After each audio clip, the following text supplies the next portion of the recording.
Boris Johnson has threatened a no-deal Brexit unless the EU drops its demands over state aid rules. Boris Johnson has threatened a no-deal Brexit unless the EU drops its demands over state aid rules. Britain's chief Brexit negotiator, David Frost, has signalled to his EU counterpart, Michel Barnier, that he will recommend Britain leaves without a trade deal if Brussels continues to demand that the UK should align with its rules on state aid. Mr. Frost has already taken a hard stance on the topic in private meetings. Mr. Barnier demanded to see Britain's blueprint for its domestic subsidy regime for when the Brexit transition period is over. The regime is not likely to be published until the end of September. The EU wants Britain to continue to follow rules that prevent the government from subsidising British companies over EU rivals. A senior Conservative source said Mr. Frost and others had privately talked about whether to soften Britain's line on state aid. But Prime Minister Boris Johnson reportedly decided that the UK should not soften its position.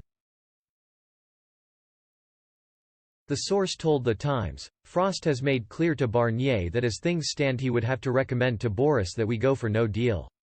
There has been a discussion about whether or not to compromise on state aid, and Boris said no.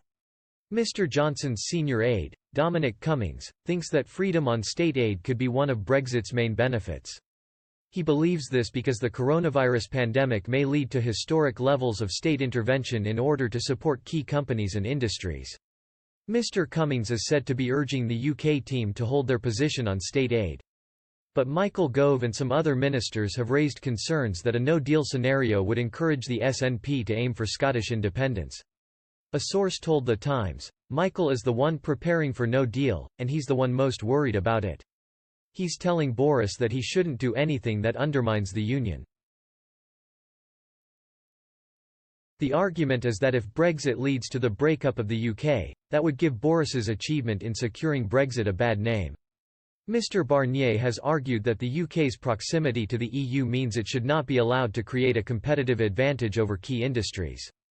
Next week informal talks will resume between the UK and EU before formal negotiations commence the following week.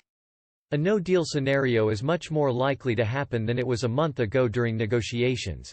The EU does not think a deal will be agreed on before the European Council meeting takes place on the 15th to the 16th of October.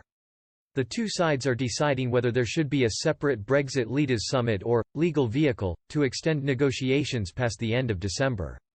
But Mr. Johnson is unlikely to delay the UK's exit from the EU.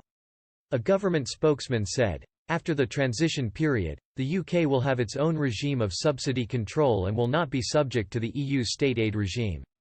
The government will set out further detail of our domestic regime in due course.